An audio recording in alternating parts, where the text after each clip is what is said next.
Good morning. Welcome to the Heritage Foundation and our Douglas and Sarah Allison Auditorium. We find while this is our larger auditorium with the construction going on behind us, it is also the quieter auditorium, so it makes it better for those who are attending. We welcome those who join us on our heritage.org website on all of these occasions. Would ask everyone here in-house to make sure your cell phones have been turned off as a courtesy as we begin. And of course, our internet viewers are always welcome to send questions or comments simply emailing speaker@heritage.org.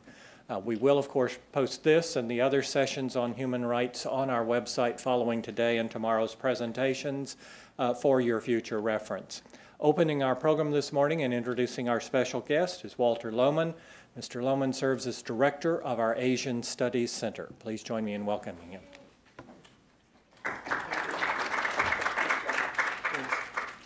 On that John Hibble warning about your cell phones, I always use it to check my cell phone one more time. Make sure I don't have any messages. And then I turn it off eventually in the course of the program. Well, anyway, thank you for coming out today for this few sessions on human rights and around the world, really. Hotspots is how we're looking at it. It's a huge topic. We're aware of that. We're also aware that any one of these topics could be subject of its own program, could be a subject of its own books. In fact, many of the people that you'll see today have written books about each one of these areas. So we know it's big, but our aim here is twofold. One, we want to make a statement about the importance of human rights to American national interests. And two, we do want to put the spotlight on a handful of very critical areas. We've got 3 panels lined up today. Covering in order the Middle East, East Asia, Russia, and Cuba. The Cuba session will be tomorrow. We hope you can stay for all of those, but given people's schedules, we've structured it in a way that you can come in and out depending on your interest. So if we leave anything out, which we're bound to do in terms of important issues, don't worry, we'll get to it eventually in some sort of program and welcome your input onto areas that we might delve further. To lead us off, we are very pleased and honored, really, to welcome a real champion of human liberty, Congresswoman Ileana Ros-Lehtinen. Representative Ros-Lehtinen knows firsthand from hers and her family's experience with Castro's Cuba that human rights are more than just some sort of abstract idea, some sort of academic undertaking. When we're talking about human rights, we are talking about real human beings, real human lives that are involved, their property, their freedom, and their religious practice and their actual lives. As chairman of the House Foreign Affairs Committee 2011 to 2013, and throughout her 25 years in Congress, the Congresswoman has been a fierce and vocal advocate for human rights across the board and around the world. Her fans have clearly seen that in her long service and many critical assignments on the Foreign Affairs Committee, and they expect no less now that she is on the, she's actually chairing the Middle East subcommittee. So Congresswoman Ros-Lehtinen, thank you very much for your leadership, and we very much look forward to hearing your remarks today. Thank you. I appreciate it. Thank you. Well, thank you very much. What a great opportunity for me to be the kickoff speaker.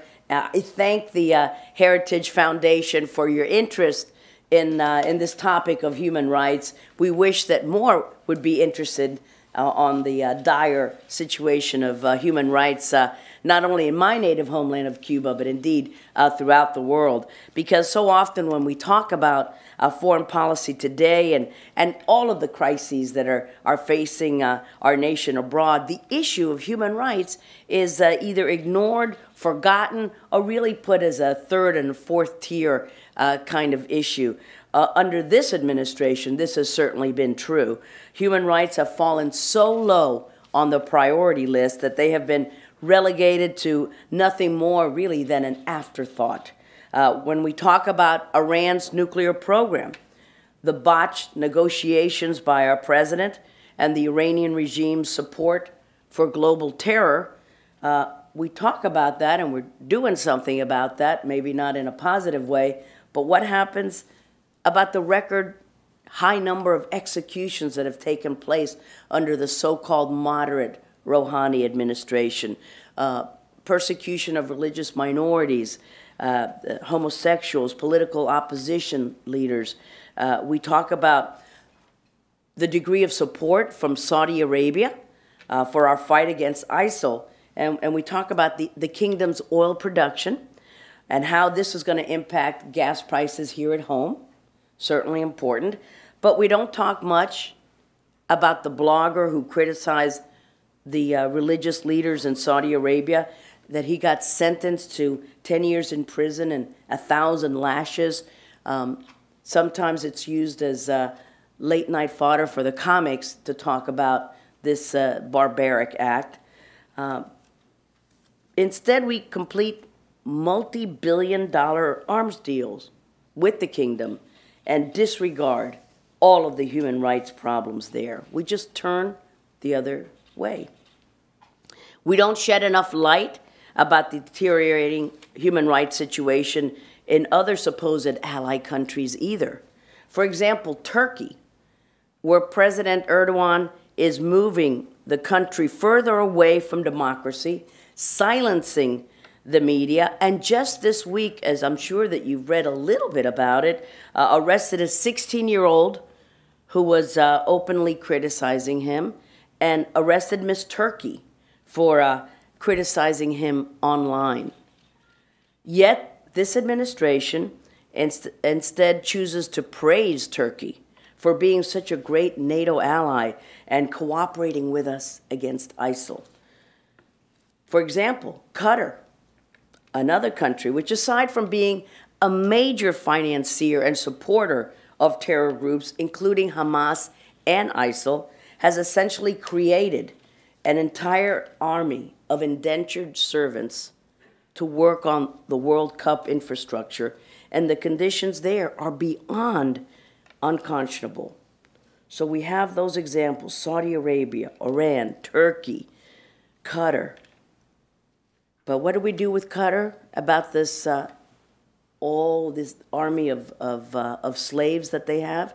Well, we look the other way, and despite Qatar's support for terror and abhorrent human rights record, the administration recently signed a $12 billion arms deal for Qatar. Another example, Egypt, which we thank all the time for being a partner of our closest friend, the Democratic Jewish State of Israel, for helping to close the Hamas tunnels and fight al-Qaeda in the Sinai. However, we have seen what Egypt's record has been on human rights.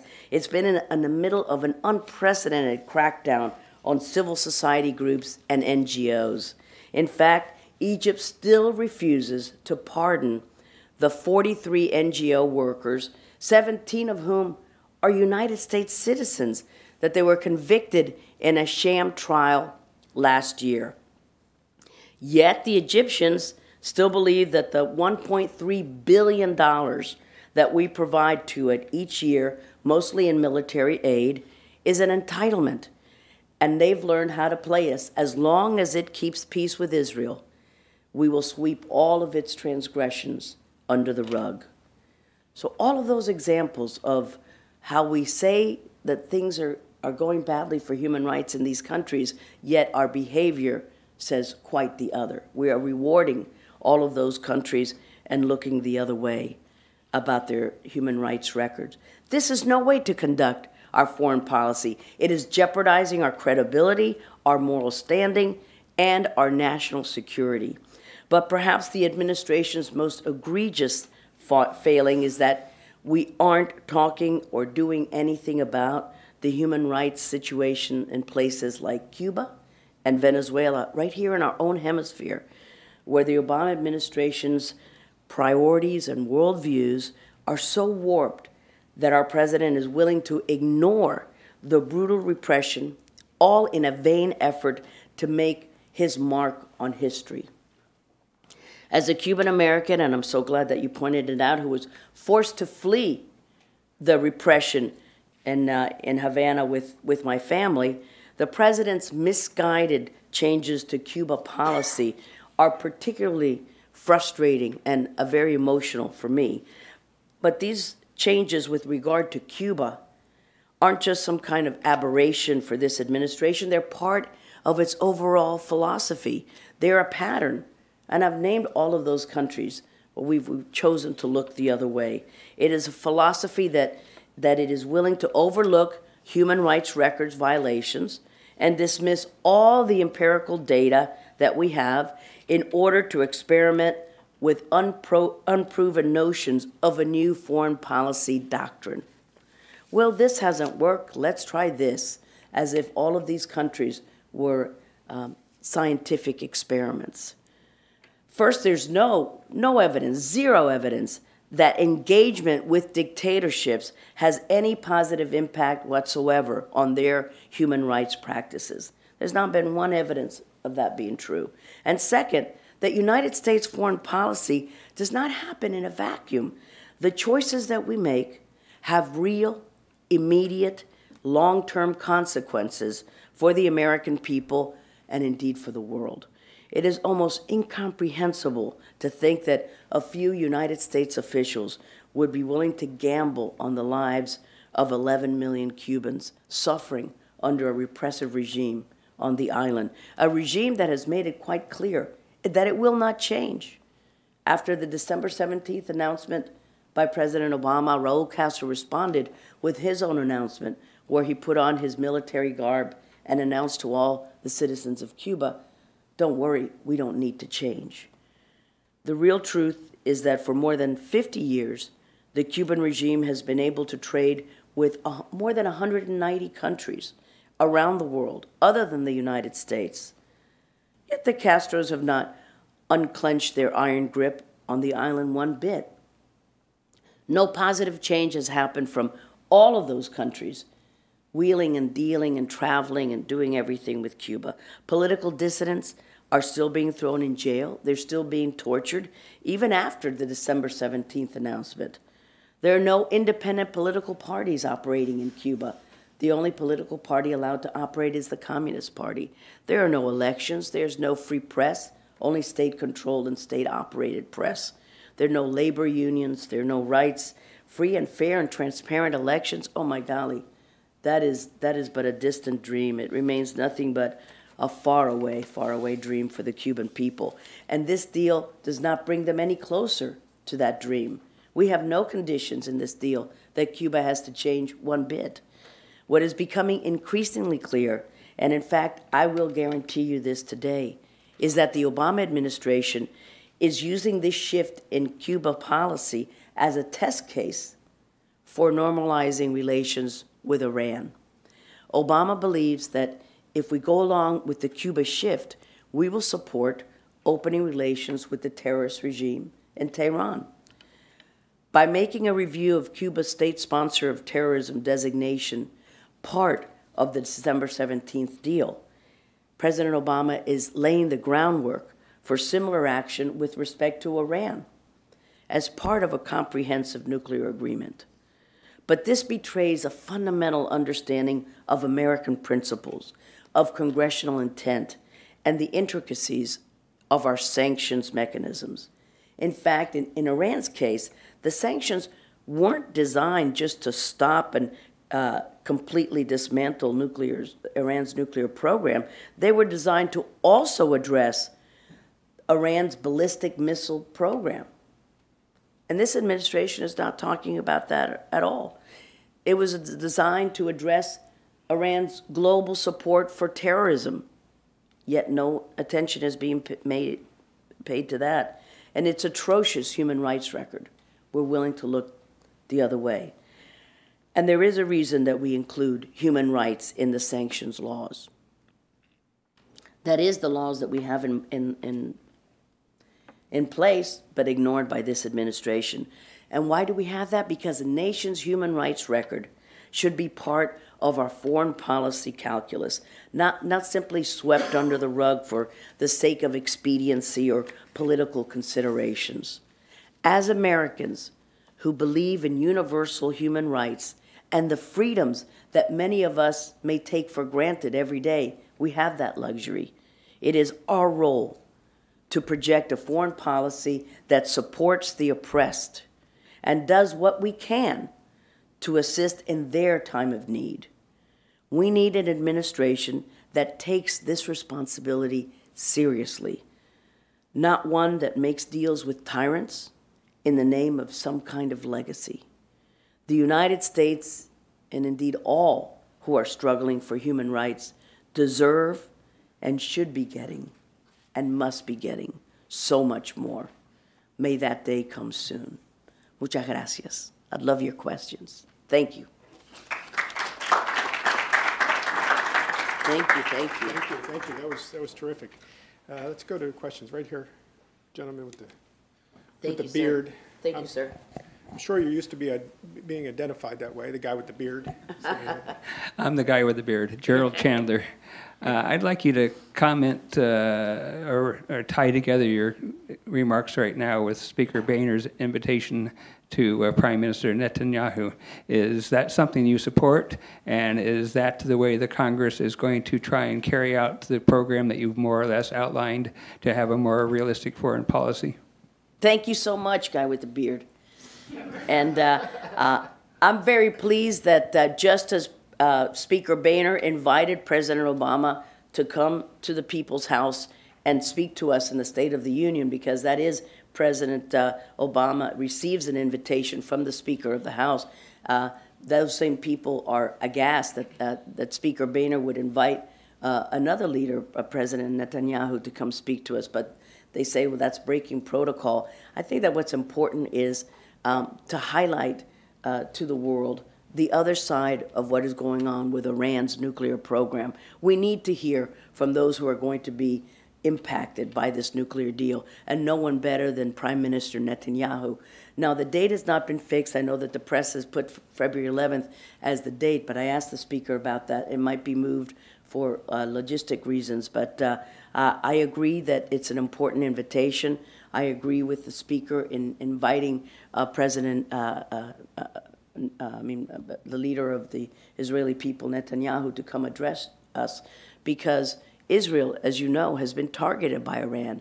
Iran has said, we've got a little Satan and a great Satan. Well, one of the Satans is in negotiations with this regime that hasn't changed one bit, but Israel believes that it is very much in danger of this nuclear deal, and in danger because of the ballistic missile program that Iran is building up, that this nuclear deal doesn't seem to be addressing, because it's not just the nuclear program, it's the ability to ship that and target Israel. So we need to hear about the realities as Israel sees them, and we need to telegraph our strong bond with Prime Minister, with the people of Israel, and Prime Minister Netanyahu is just the perfect man to deliver that message about how other countries feel about this nuclear deal.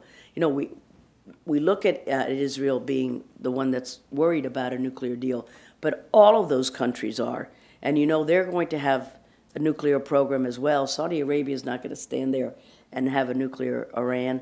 And the UAE is very worried that they will be actually the first targets, because they are so westernized in their thought and their practices. So Israel's not the only target. So I agree with Speaker Boehner's invitation to Prime Minister Netanyahu, and I look forward to hearing from him in the joint session about how other countries see this nuclear deal.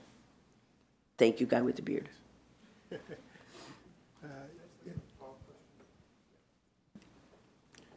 So Jim Carafano at Heritage.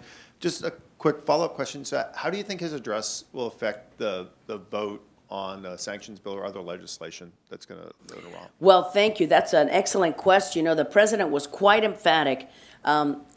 He always telegraphs to the world what we're not willing to do. And he says he's not going to have sanctions. If a sanctions bill comes to the desk, he's going to veto that bill. And I think that's outrageous, because Congress very much wants to pass this sanctions legislation. It has been held up in the Senate under Harry Reid's leadership.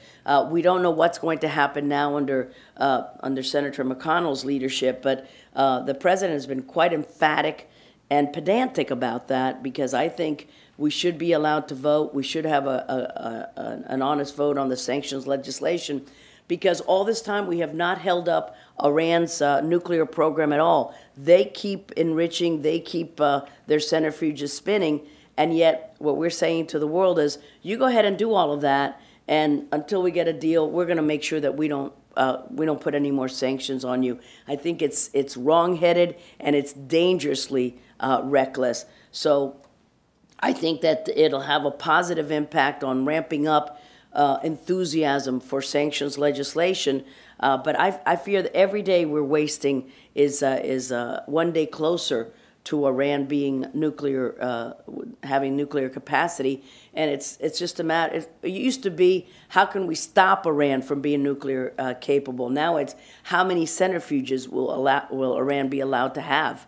And they talk about the IA, the International Atomic Energy Agency's ability to really go all over and inspect every facility whenever they want. But once you read those accords, you will see that it's very limited. And it's very scripted, the kind of inspections that they can have. So that's the kind of deal we're working on, is limited inspections on a advance notice basis. And it's not what the administration is leading the people to believe is happening with the Iran deal. So this Iran deal, just like the Cuba deal, done in secret, no accountability, no transparency, and it goes against, I think, that the wishes of the American people and the desire to keep our nation safe, which should be the president's #1 priority. We have time for one more. How about Jim Phillips? Another guy with a beard. Yeah. I am the bearded Jim Phillips, Middle East analyst here at Heritage, and I just wanted to ask Thank you to Heritage. Thank you. to the extent you could say anything about it, what plans does the subcommittee or the committee or even the broader House have to assess and address the administration's policy on Iran nuclear negotiations or Iran human rights situation? Thank you very much for that question. One of the difficulties that we have had in getting good witnesses for either the subcommittee or the full committee is that they always will insist on having the hearings classified. And then I've been in those classified briefings. There's really very little that you don't already see in the paper anyway. And so we have lower level administration officials or we have outside groups talking about the Iranian deal, because the administration that was going to be the most transparent in history is really the most opaque. They have no transparency. They don't come up to testify. And every important hearing that we have had on Iran's nuclear program has been very limited in scope, with folks who are really in the know will demand to have it in a classified briefing. And it's just an attempt. It's not really a secret class. It shouldn't be in that domain. It could be an open setting, and we're really dealing in a much weaker position. Iran has the upper hand, and every day it is shown that America is wheeling and dealing in a very lowered position, just as we are right now in Cuba. You know, those negotiations taking place today, the Cuban negotiators are officially part of the intelligence community. That is their title. And those are the folks with whom we're negotiating, and they have the upper hand. We don't. And in Iran, the same thing. So I worry about the Iran program, because that is going to influence public policy for so many years to come, and is a danger to our national security.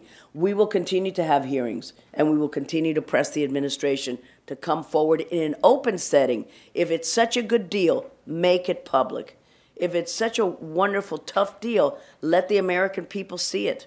Why do I have to go to a classified room to read these deals? It's just not right. You should have access to it.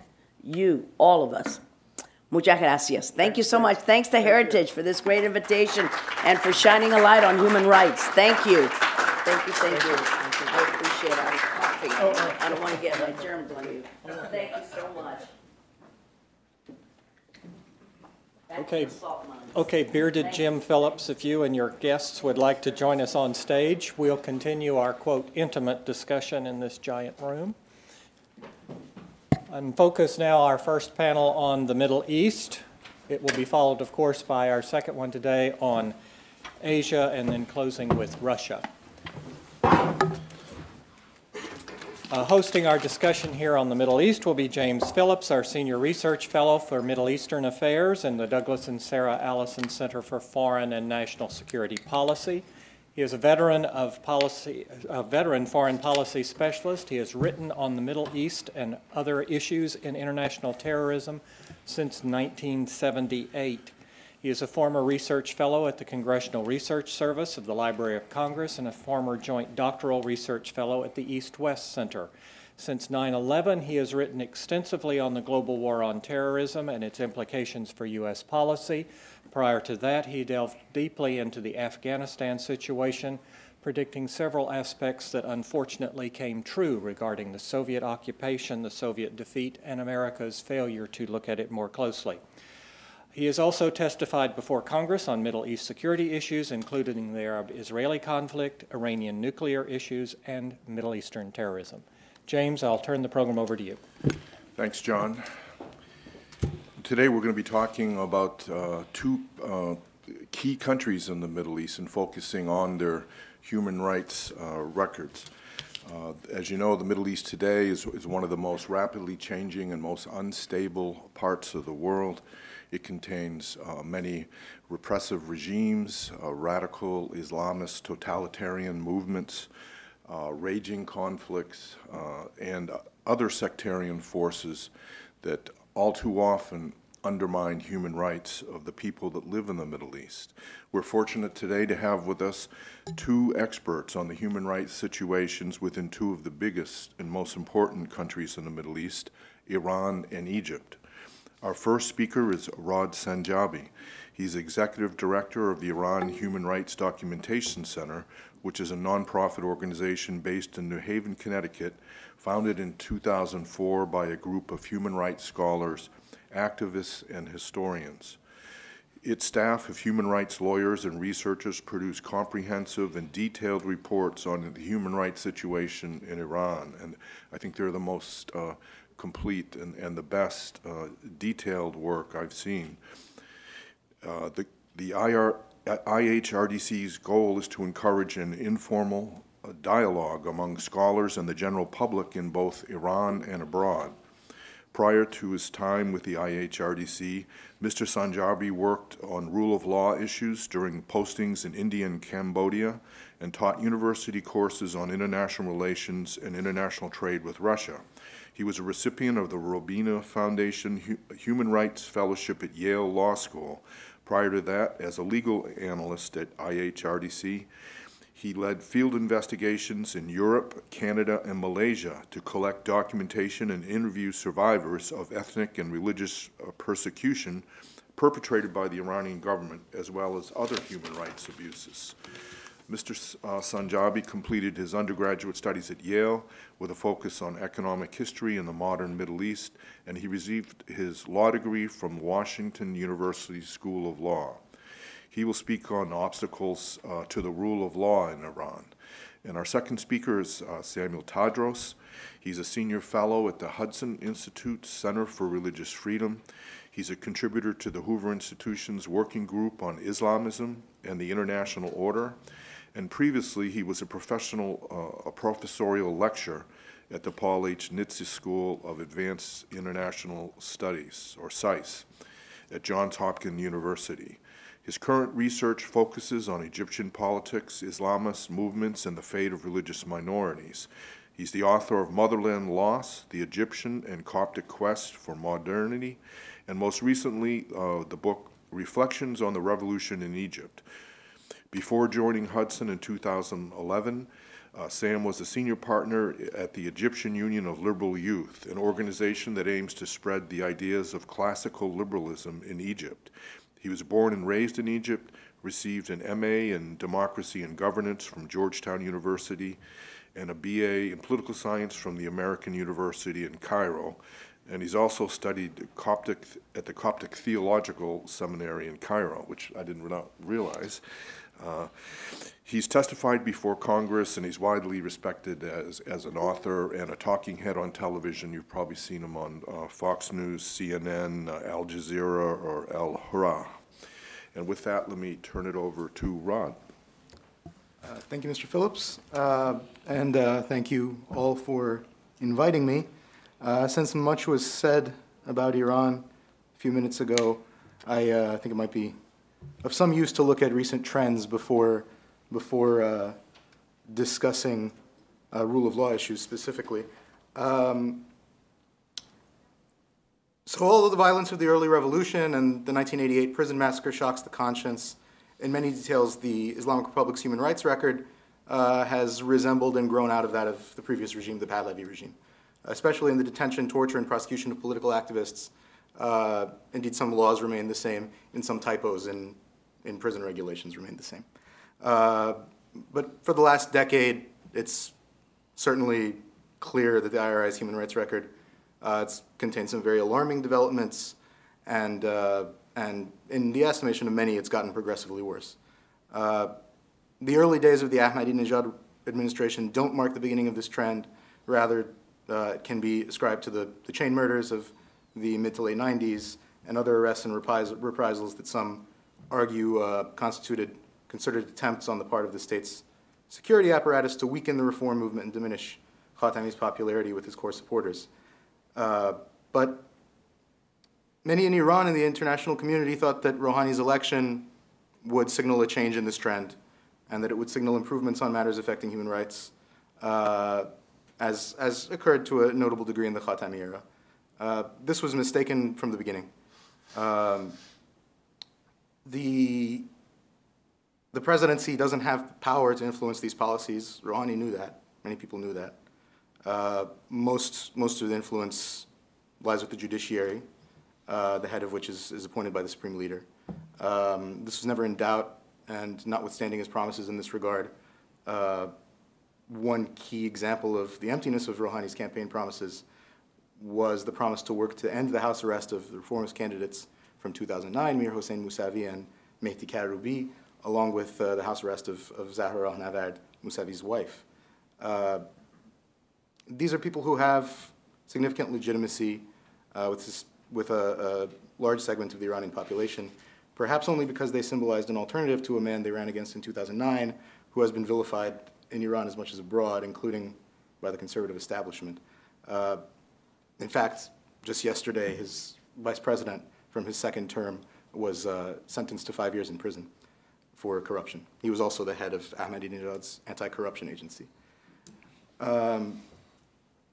But in the lexicon of the Islamic Republic, these are not leaders of a movement for greater democracy. These are not, simply candidates who lost an election. They're referred to as leaders of a seditious riot. The house arrests have now gone on for 4 years in what are reported to be terrible conditions.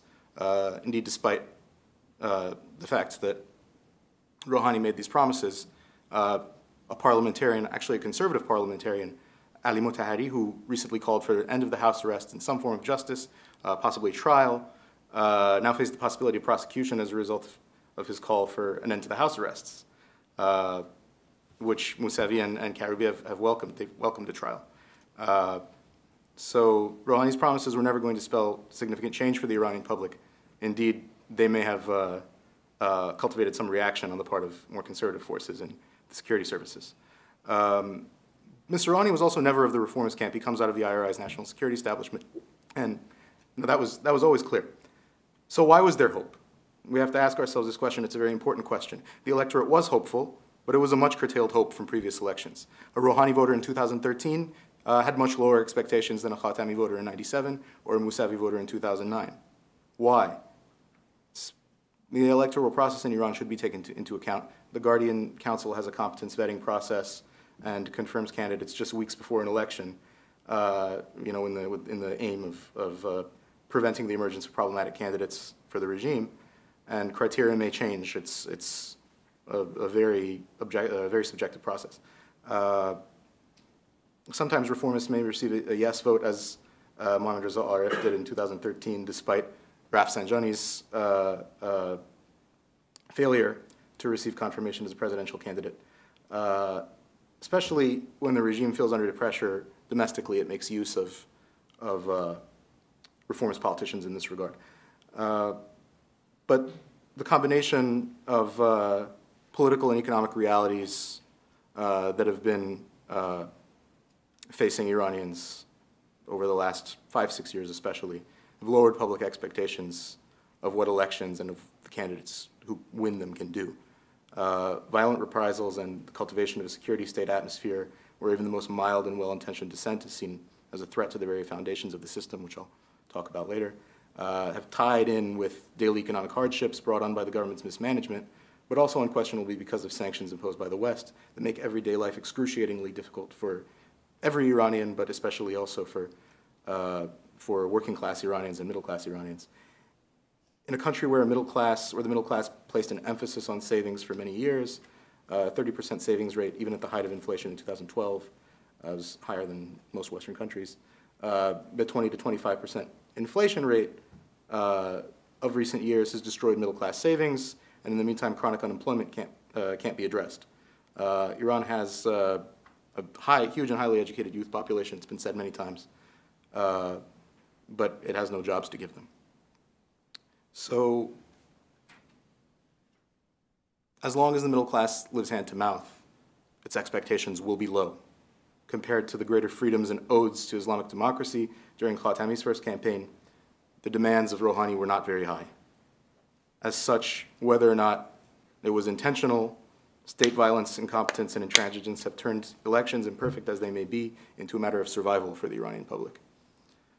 The 2013 elections occurred in this context of hopelessness. The public was primarily hoping for an improvement of this economic situation, and it is there that Rouhani is expanding the most of his political capital by pursuing negotiations. That's perhaps in opposition to what you just heard. I do think that it's possible that sanctions have strengthened the hands of those who have less of a commitment to human rights in Iran. But that's not what I'm here to talk about. I'm actually here to talk about Iran's human rights record. I just wanted to get on the record on that. Some violations are standard to authoritarian regimes, but some are deeply associated with the Sharia underpinnings of the Islamic Republic's legal system. Which is to say, some of these violations aren't just about keeping power. They're a matter of identity. And I'm not talking about stoning. It's still in the penal code, despite international and domestic outcry, but sentences are rare and they may never be implemented again. Goes deeper than one form of execution or another. IHRDC confirmed 721 executions in 2014 on that note. The annual rate of executions hasn't been this high since 1991. It's double what it was 10 years ago. Over the last 5 years, it's been relatively steady at 600 to 700 a year, which makes Iran the world's highest per capita executioner. Political activity is rarely punished by death, but it does happen via national security charges. More common is lengthy prison terms or other forms of sanction. Including denial of the right to education. National security charges, when I say national security charges, these are very vaguely defined crimes like Moharebe, which is called waging war on God in English, or taking up arms against the regime. These are very vaguely worded, and the evidentiary standards for them are very low because they're tried in revolutionary courts, which reports indicate are severely lacking in safeguards to ensure the rights of the accused. Many of the executions are for narcotics trafficking. Significant proportion of the rise is due to executions for murder. If you were to look at a breakdown of charges, a lot of these are for crimes.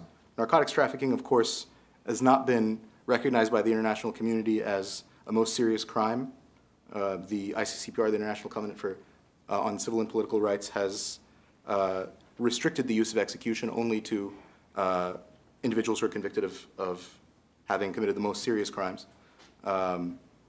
Narcotics trafficking, recent statement by the UN Special Rapporteur on extrajudicial and arbitrary executions, Christoph Haynes, affirmed it cannot be considered to be a most serious crime. It cannot be punished by the death penalty. But this is ongoing in Iran. There are about 325 last year confirmed executions for narcotics trafficking. But even in the case of other charges, even in the case of non-death penalty cases, the unchanging feature of the Iranian legal system is denial of due process. Some of the reasons that Iranian courts do not ensure due process rights go back to those questions of identity, those deeply seated Islamic legal tenets that essentially prevent the rule of law from taking shape. One such principle is the primacy of confession as a form of evidence to convict in any criminal case. This is the source of very lengthy pretrial detentions, wherein oftentimes torture and psychological pressure are applied in order to extract confessions. We have hundreds of reports of this. It can go on for weeks or months.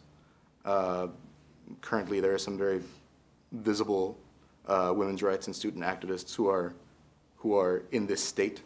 They may remain incommunicado in an intelligence ministry detention center for weeks or months. The forms of torture that tend to be used are beatings, pressure points hanging from ceilings, whippings, especially on the soles of the feet. There's an Islamic reason for this. There's a Sharia reason for this. This is always done in pretrial detention with the goal of extracting a confession. And a confession is essentially enough to secure a confession. The other form of evidence that's relied on in these cases, and this includes death penalty cases, is reports from the officers who arrested the accused. In any legal system, this would not constitute sufficient evidence to secure a conviction. There's a significant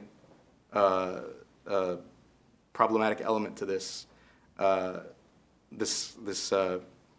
tradition regarding evidentiary standards. But this isn't the only problem. Also, Iranian law, although the Constitution calls for the right to counsel, other laws have since given the judiciary the right to prevent contact with counsel during pretrial detention. And some attorneys have reported not meeting with their clients until 5 minutes before trial. They report not being given access to case files. In addition to this, the legal profession in Iran is under serious assault. There is a draft bill before the parliament, which is the subject of some political controversy, basically a power struggle, which would essentially deprive the relatively independent bar association of the right to issue licenses, and it would make that a government responsibility. In turn, the government would be able to revoke the licenses of any lawyer who takes up any sensitive case. This already happens indirectly, and it's very possible that within 6 months to a year, it will be far more directly. So what we're looking at is the possibility of even the appearance of an adequate defense being removed from Iranian legal tradition. This is, this is just a quick look at a few due process violations in Iran.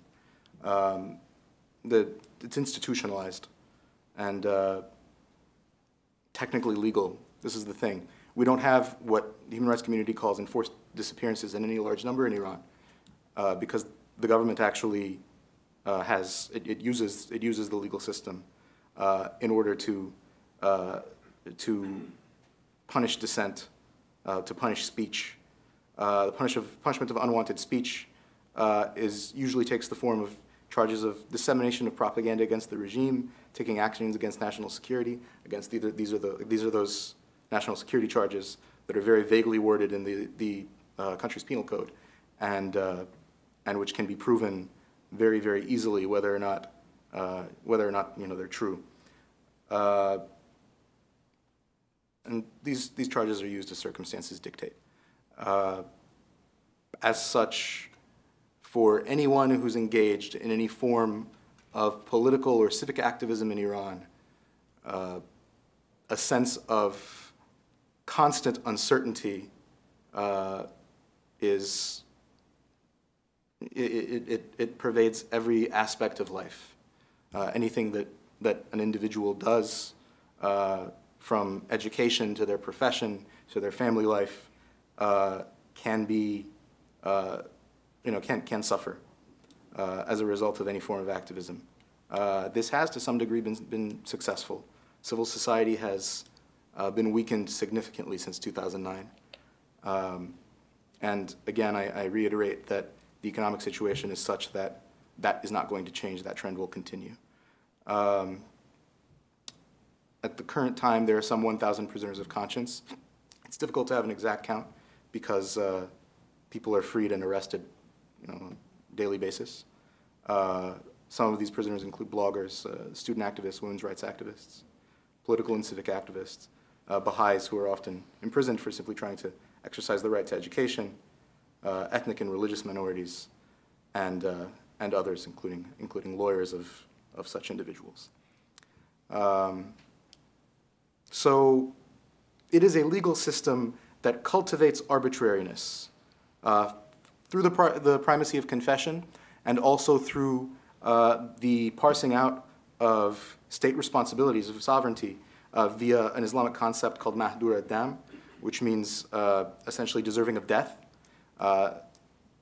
Recently, an editorial by the editor of essentially the newspaper that's the mouthpiece of the Supreme Leader called the Charlie Hebdo cartoonists mahdur al-dam.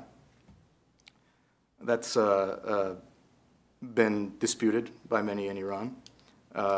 The term is supposed to only apply to apostates and a few other groups. Apostates being people who convert from Islam to other religions.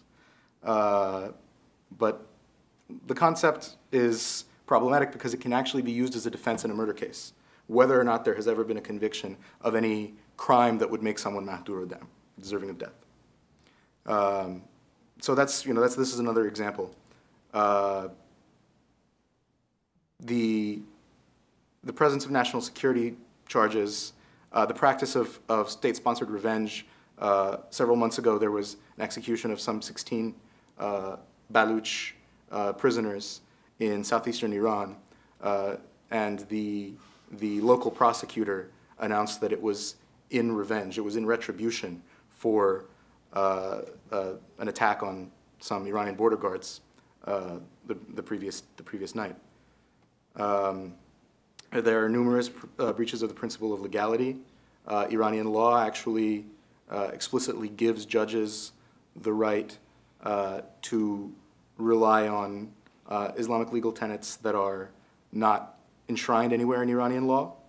And of course, the problem with this is that there are contradictory interpretations, as in any faith. And with the mounting pressure on the legal profession and institutionalized impunity and reprisals against individuals who shed light on undesirable practices by the security services, it's very, very difficult to expect any change in Iran in the short term. Essentially, the legal system in Iran and the political system, as I briefly mentioned before, are designed with this in mind. And thus far, it's been successful.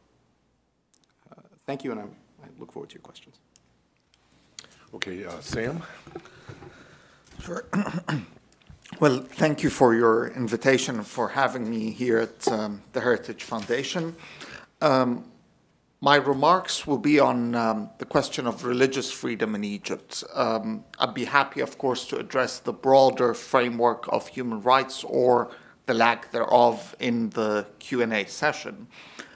The military's removal of President Morsi and of his Muslim Brotherhood was welcome, to say the least, by Egypt's Copts. The participation of the Coptic Pope, the word Coptic, for those unfamiliar, is the term used for Egypt's Christians. The participation of the Coptic Pope in the announcement of the military coup indicated how desperate he and his community viewed their situation under the rule of the Muslim Brotherhood. With that danger removed and that fear of their plight under the Brotherhood, a moment of enthusiasm emerged. Here finally would be a new leader who would end the forms of discrimination and persecution that Christians and other religious minorities suffer from in Egypt. And finally, all Egyptian citizens will be equal citizens of one country.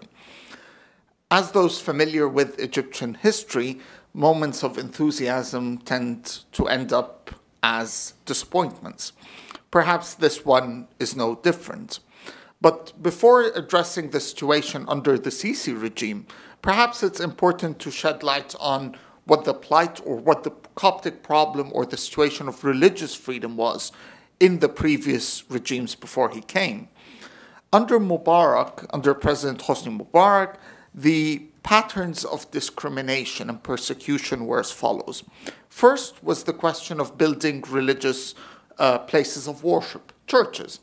To build a church in Egypt, or to build a bathroom next to a church, or to renovate an old church, or build a wall surrounding that church, all of these, until 2005, required Mr. Hosni Mubarak personally to sign a piece of paper allowing it.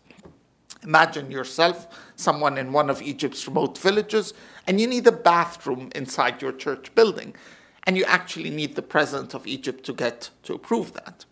2005, Mubarak finally decides, well, bathrooms aren't exactly my area of concern. You can handle that on the local level, i.e. the governors of Egypt's governorates, while building new churches still is my decision. The natural outcome is, of course, is that Copts or Egypt's Christians suffer from a very minimal number of places of worship. There's an increased demand due to, of course, to the population growth, and that is not available. If you're an Egyptian Baha'i, the situation is even worse. You're not even recognized as a religion by the state.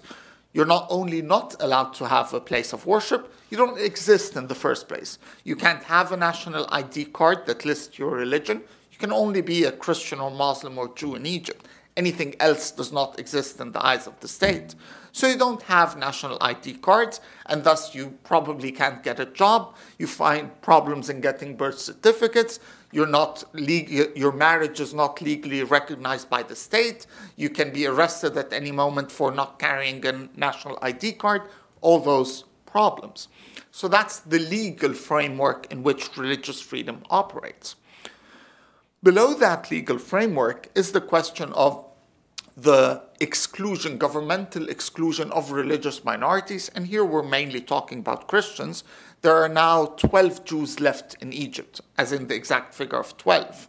There are about, the estimates of a number of Baha'is in Egypt range from 500 to 2,000. So we're mainly talking about the Coptic community or the Christian community in Egypt, which is the largest religious minority, Christian minority in the Middle East. It represents more than 50% of Middle East Christians. So for that community, we're talking about an exclusion from government appointments or government positions. We're talking things like the percentage or the representation of Christians in government, in governors of Egypt's governorates, is 0%. The representation of Christians among the deans of universities, of schools, of presidents of universities is 0%. The percentage of Christians in appointments as head or CEO of government-run public sector companies is again 0%. We're talking about 1% to 2% in the foreign service, another 1% in the judicial system as judges, such a complete exclusion, again 0%, in the state security service and the Egyptian intelligence, a cap of 1% in the Egyptian military and police force. And here we're talking about a community which has its own estimates of 12 to 15%, while government figures pointed to 6 to 8%. So even if we use the government figures, this community is obviously extremely underrepresented in all forms of governance and decision-making. The third level of, or the third pattern of problems in Egypt on religious freedom is, of course, societal, meaning that for a rumor would spread in a village that either a Christian man has a sexual relationship with a Muslim woman, something that Islam forbids, or that a Christian man has insulted the Prophet in some way or form, or that the Christians are attempting to build a church in the village. The neighbors, the crowd would gather, they would attack the Christians. In the cases of where an individual is being blamed, they wouldn't limit themselves to attacking that individual's home or business. No, they'd usually attack all the Christians living in that particular neighborhood or village or small town. Attacks would usually be, there would be no deaths except in rare cases, although there have been in some of these attacks, but usually it's we burn 60 to 100 houses, ransack some shops, steal their jewelry, beat them, and that should teach the Christians a lesson. Now, where's the police force? They're not there. They never arrive at the scene of what is taking place. They're never there to stop it. What is the legal remedy for Christians after this? There is none. The police arrest some Christians and Muslims in an attempt to cool things down in the village or the town. And after that, they ask that a reconciliation session takes place, whereby the victims and their attackers are expected to sit together and reach a deal. That deal, of course, requires that no punishment is passed, and thus a culture of impunity is created, which naturally becomes a culture of encouragement. If there's no punishment for those attacks, why not have some fun today and attack our Christian neighbors? The revolution, when the revolution took place, the 2011 revolution, there were, of course, another moment of enthusiasm, that things in Egypt were getting better. The images of the young, liberal, Democrat, moderate, whatever the term that the Western media was throwing about those young men in Tahrir Square, and that finally we would have a change of this Faustian choice between Islamism and between dictatorship. Unfortunately, the situation of religious freedom worsened a lot after the revolution.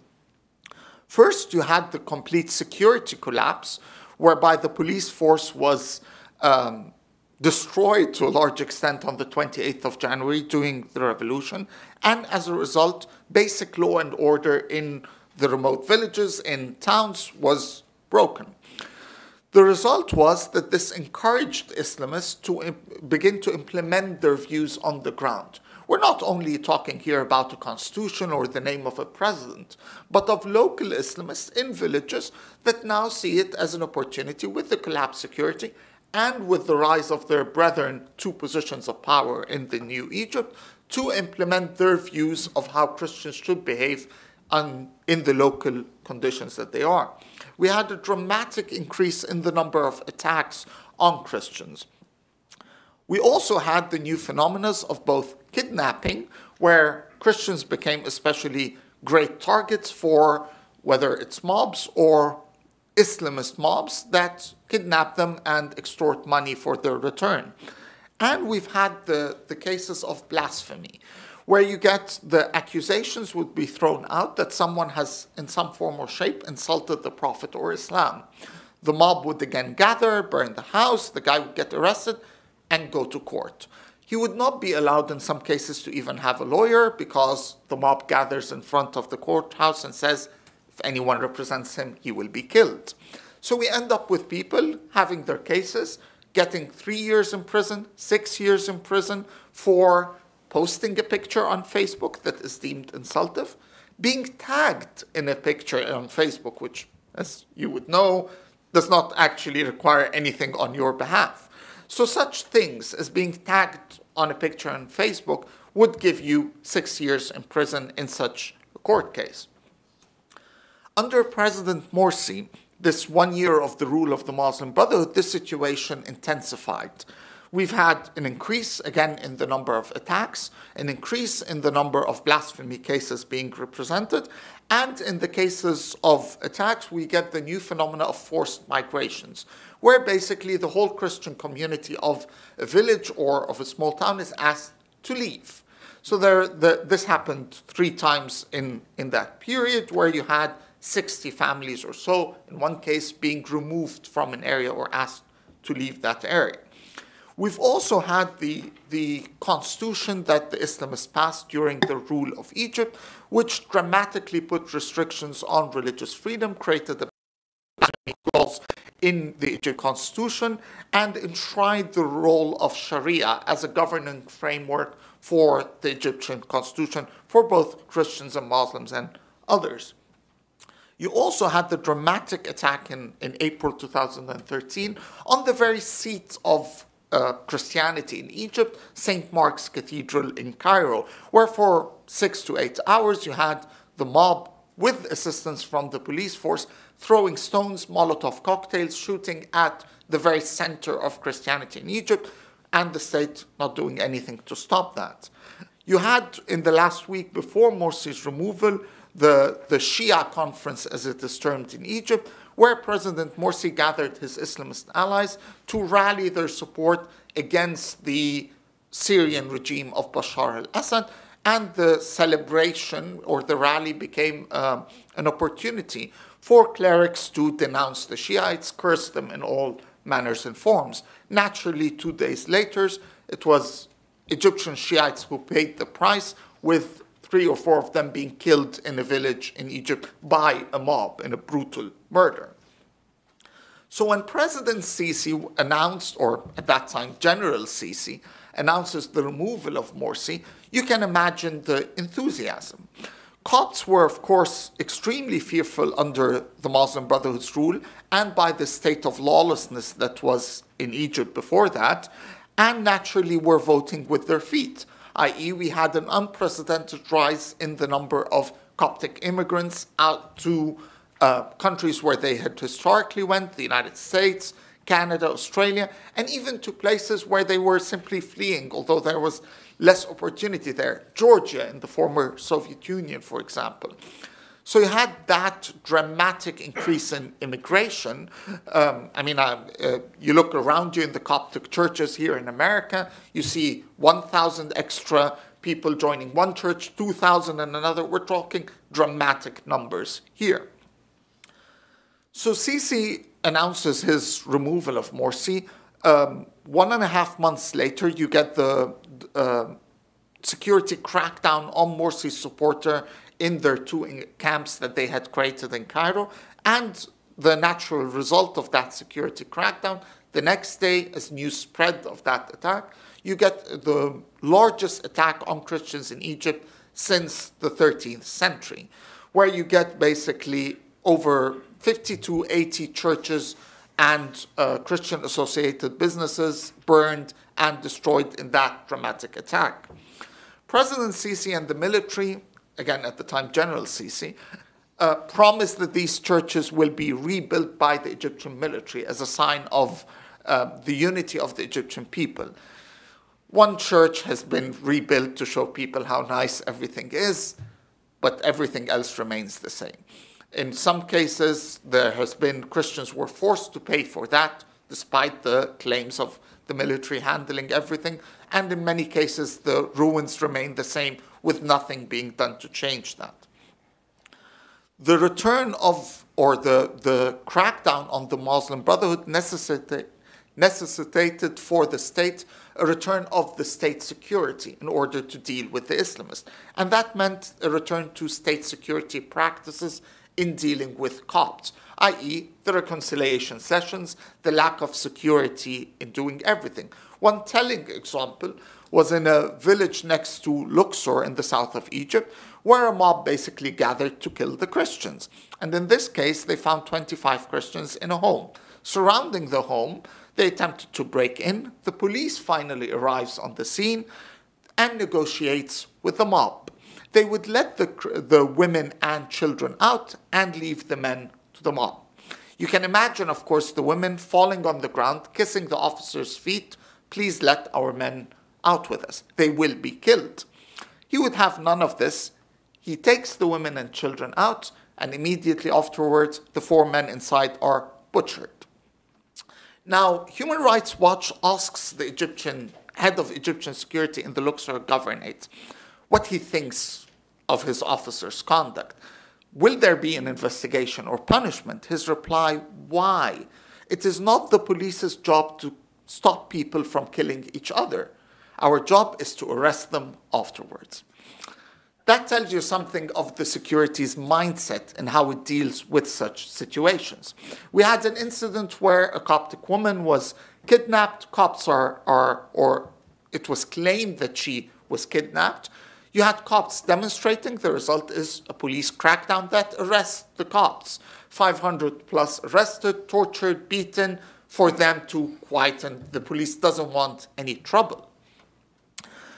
You had also a failure by the Sisi regime to address any of the serious problems that Egypt has in terms of religious freedom, meaning that there has been no attempt, despite the regime's ability to pass numerous laws, thousands of legislations and laws, despite the lack of existence of a parliament, the question of building churches has not been a priority for the regime, and thus the legislation that governs this remains the same. You also had the regime's attempt to out-Islamize the Islamists, meaning that in its struggle towards Islamists, they have to show that the regime is also pious and religious. So you get things like 5-year sentence for a guy for simply praying as a Shiite, so he prays differently. That's enough for him to receive 5 years in prison. His crime, of course, is described as contempt to religion. You get an atheist receiving 3 years in prison for, again, posting on Facebook simply, I am an atheist. That's enough of a problem. Again, it's not that Sisi is an Islamist or that he actually cares about these things, but the regime in that attempt has attempted to show itself as maintaining the conservative nature of Egyptian society or the morals of that society. We have a dramatic increase in the number of kidnappings, which, of course, again, go unpunished with the police not doing anything to stop them. We have, of course, Islamists angry with the Copts, seeing them as easy scapegoats, blaming them for what's going on in Egypt. And thus, we've had a number of terrorist attacks, bombings of churches or attempted bombings, drive-by shootings. We've also had attacks on Egyptian Christians working in Libya, where you have a community of 500,000 to 1 million Egyptians working as in that country. And of course, the state of lawlessness there and the rise of Islamist militias there has meant an attack on Copts. We have a number of killings there. We have about 20 that are kidnapped, currently held, and threat of them being killed. The regime has been, of course, attempting to show a different image. President Sisi took a symbolic visit to the Coptic cathedral, where he, for the first time, an Egyptian president, attended, or for 5 minutes, attended the Christmas Mass and congratulated Copts for their religious celebration. Such symbolic moves are extremely welcome and, of course, are extremely Copts are very thankful for such moves. Any attempt by the state to even give them the symbolic things that make them feel, even for one day, for a change, that they are equal citizens, that the state does not discriminate, are welcomed by them and have given Sisi a lot of popularity amongst them. But if we're discussing the actual changes taking place, the regime has been limited to words and no actions in terms of improving the situation of religious freedom in Egypt. Thank you. Thanks, Sam. And before I open up to questions in the audience, I'd like to ask a few of my own questions and start off with Rod. And you alluded in your talk to the fact that before the rise of Ahmadinejad, President Khatami, similar to current President Rouhani, tried to institute some liberal reforms, but was frustrated by hardliners, and especially in the office of the Supreme Leader and the judiciary, intelligence, internal security. And, you know, as many people constantly reiterate, there's a reason they call the Supreme Leader the Supreme Leader. And do you see any chance of some kind of limited reforms within Iran, unless there's some change in the office of the Supreme Leader? To what extent can the Majlis do something to improve the rule of law in Iran? And then secondly, because many of our audience are congressional staffers, what, if anything, can the U.S. Congress do to help improve human rights within Iran? Thanks very much. Both extremely good and difficult questions. The first, I think, is I think the reality is that governments everywhere will do what they have to. They will do what's politically expedient. If the public, if the public makes them, there's the FDR quote on this. I like your plan, now make me do it. Even the fact that the Supreme Leader is largely insulated from popular opinion, even the fact that he has, very large security services at his disposal, even the fact that there is a deeply entrenched rentier state which ensures that he will always have a constituency. Yes, public pressure can have some effect. Even international pressure can have a little bit of effect on specific targeted issues, not on executions, not more broadly on rule of law, on something like juvenile executions, public executions. There's already discourse within the judiciary on whether these are good policies. And international pressure in multilateral fora can be useful in that regard. As to the other question, more broadly, I think that, and I said this, I alluded to this before,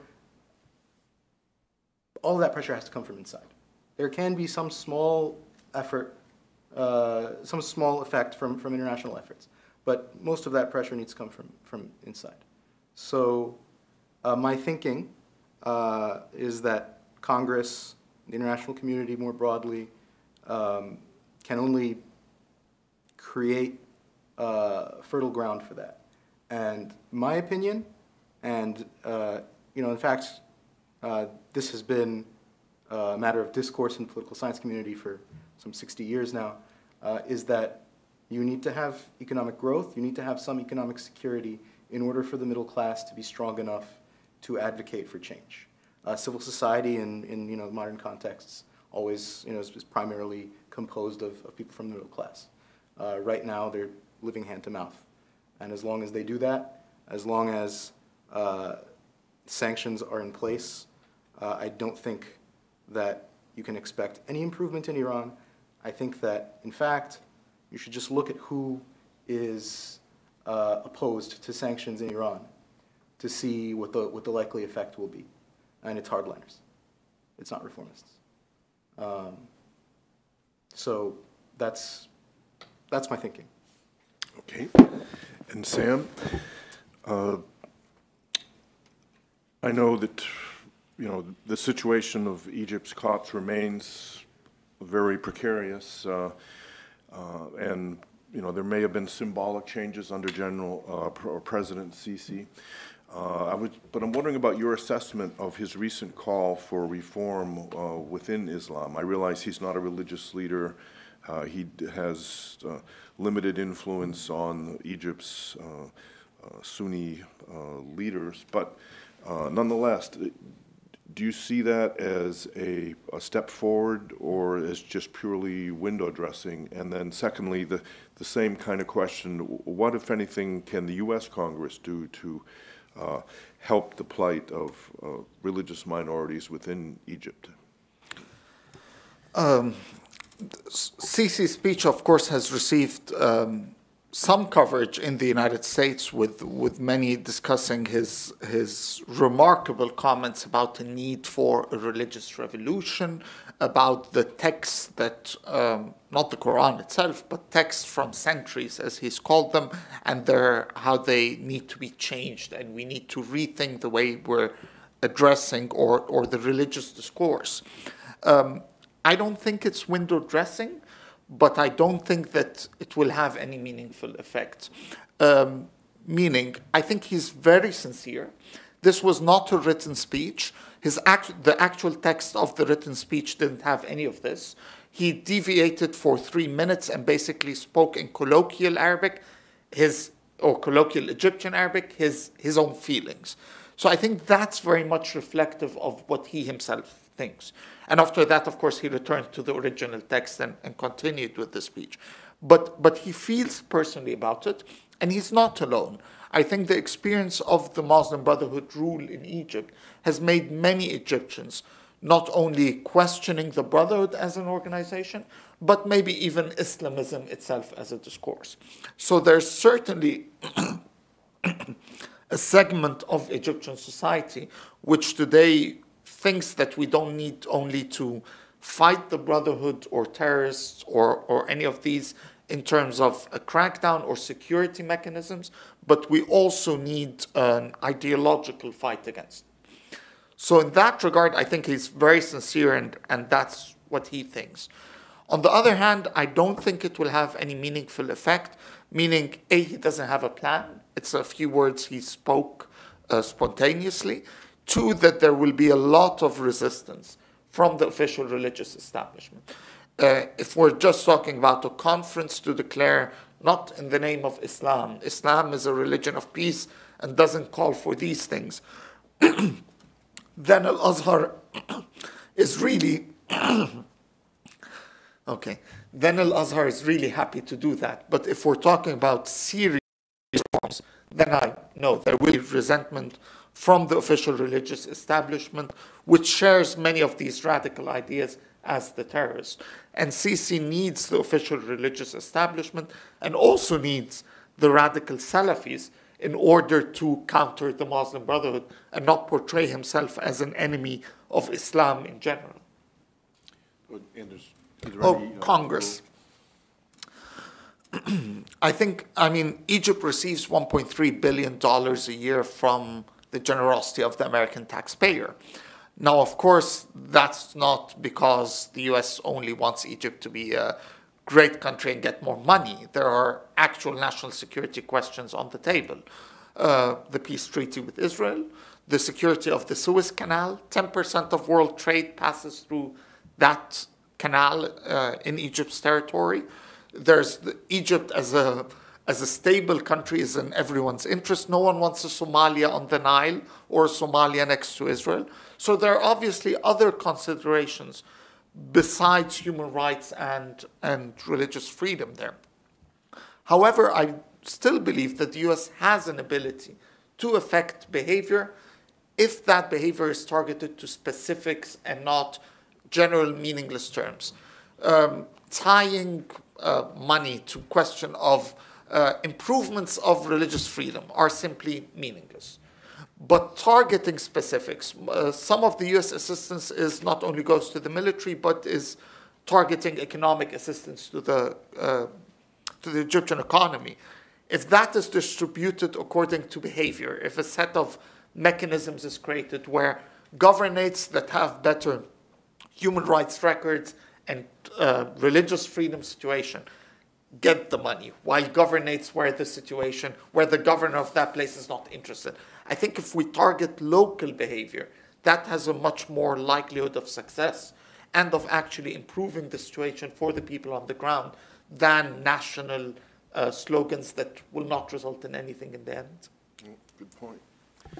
At this point, I'd like to open it up to questions from the audience, and if you would like, just give a very short question, not a long statement, and give your name and affiliation, or if you could just say private citizen, but I would welcome any questions from the audience.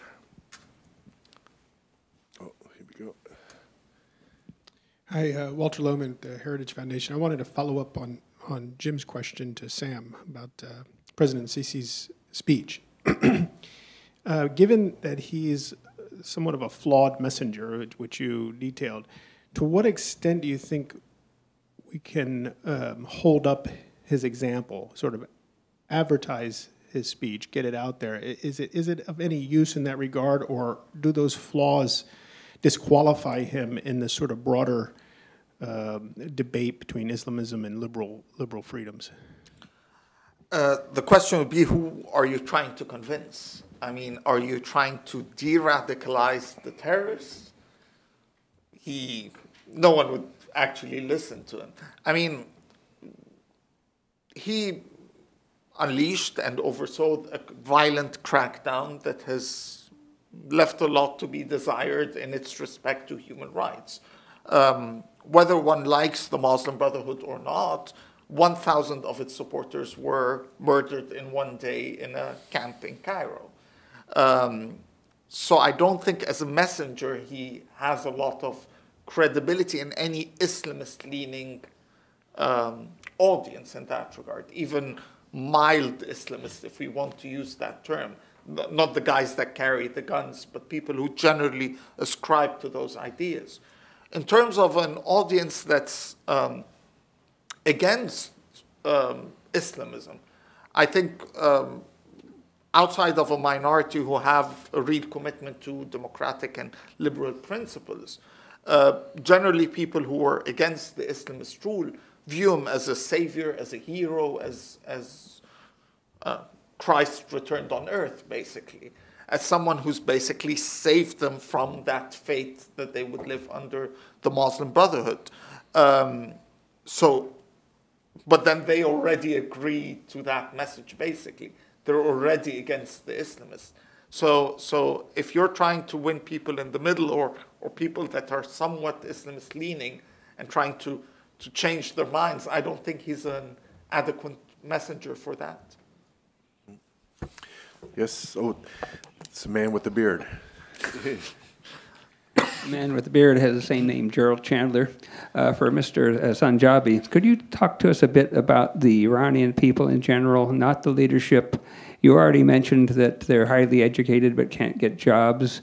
In the past, at least, it was true that the rural people were much more religious than the city people. Can you give me a broad picture of how changes have taken place in religious belief, in willingness to undergo economic deprivation in order to keep the nuclear power program going? What would that mean for the leadership if they're fearful of a revolt over the sanctions?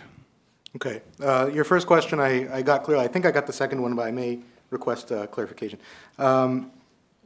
It's very difficult to speak in very general terms about people's beliefs, about people's mental states. But you hit on a very important issue, which is the urban-rural divide.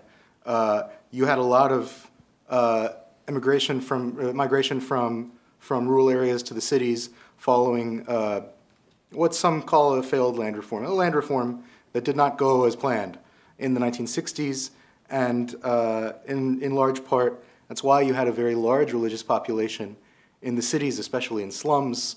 These were working class people in the late 70s, and these were the strongest supporters of the revolution, of the Islamic bent of the revolution. That process continued after the revolution. It intensified as it did throughout much of the developing world. The population of Iran is now, primarily urban. It is possible that has had an effect. It is possible that there is less very strong belief among people who are descended from former village dwellers who have now moved to Tehran for a generation or less. It's difficult to tell. However, manifestations on social media, in various other spheres, indicate that the youth are quite secular, that they are opposed to the policing, especially of their morality. That much you can say. And of course, one could make sweeping statements about how much support the government has. I won't. As I said previously, they have a constituency specifically because they parse out rent. They parse out, essentially oil wealth between enough people to maintain that support. Your other question, it's more difficult to answer. The public is not happy about the economic state of the country. I don't think that there's an accurate way for us to gauge public opinion on the importance of the nuclear program.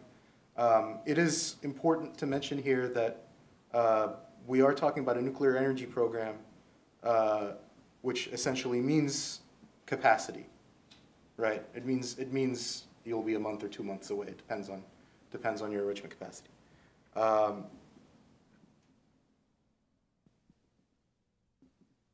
Generally, $100 billion have been spent on the nuclear program without a successful conclusion. I think that any discerning citizen would probably think that that's probably good money after bad. But the problem, the central problem that the country faces, which is one of energy production. They import refined petroleum now from Gulf states. It's a huge drain on the economy. That continues. I am of the opinion that a nuclear energy program won't solve that problem. Even if it did, it would be a stopgap measure. So I think ultimately we're missing a lot of issues here, and that's unfortunate. I don't think that the public is that strongly supportive, but again, how do I know? I can't tell you. I would guess that sanctions on the nuclear issue are more likely to have a successful effect than sanctions on human rights, because when you're imposing sanctions on a country for human rights, and they're broad-based sanctions for human rights reasons, what you're actually doing is you're punishing the population that you're trying to help. So, it's worth keeping that in mind. Yes, we have time for one more question. This woman in the back here. Hi, my name is Tiana, and I have a question for Rod. With your expertise, I'm curious if you have any information on Iranians outside of their country and their attempting support for their citizens within the country and to affect change. If you have any information on the true reach of the Iranian government and the possible retribution of members still in the country or even outside of the country. There are some instances of intimidation, arrests, sometimes somewhat lengthy detentions of relatives of people who are engaging in various activities abroad, journalists. There were some BBC Persian Service journalists. You might have heard this case. Their relatives were faced with some reprisals. It's always a worry for anyone who's engaged in this kind of work. It's unlikely that they're going to engage in the kind of assassination campaign that they did in the early 90s. I don't think that they're going to be assassinating people in Europe. I think they've come to the conclusion that it has higher diplomatic costs than the benefits. So, it's a short answer, I guess. And we hope that that's right. As I remember, there was a member of the Iranian opposition that was assassinated in Bethesda, Maryland, back in the early 80s, Mr. Tabatabaei, which many people have forgotten about, but we haven't here. And there also remain many American hostages in Iran, including Jason Rezaian, the Washington Post reporter. But really, if you look at Iran, all Iranians are essentially hostage to this regime, and we hope that changes sometime in the future. And with that, let me ask you to help me welcome the very excellent presentations that our panel put on here.